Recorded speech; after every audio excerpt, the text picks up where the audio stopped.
তো বুঝলি তেজি, বলো। তুই তো আমার বহু পুরানো আপন বন্ধু। তোকে আমি একটা কথা বলেন থেকে ভুলবো ভাবছি, বুঝলি? বলো। কারণ অ্যাকচুয়ালি তোকে আমি বিরাট বিশ্বাস করি, কিন্তু তুই যদি আবার ভুলে দিস তাহলে কিন্তু আমি তোকে বলবো না। তো তুমি ওকে বিশ্বাস করে করো বলি তো বলতে বলছো। ভালো করে আগে দেখ, যদি কাউকে ভুলি ফেলিস তাহলে কিন্তু আমি তোকে বলবো না কথা। বলবো না, বলো না, শুনি।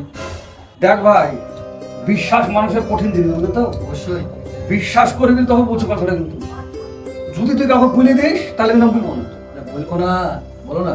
ভালো করে দেখ, যদি ভুলে দিস তাহলে কিন্তু আমার গান ফেটে যাবে, আর যদি না বলিস তাহলে আমি কিন্তু তোমার সত্য কথা বলবো কথাটা। আর তোমাকে বিশ্বাস করে বলে বলবো, নাহলে বলতুম না। বলো।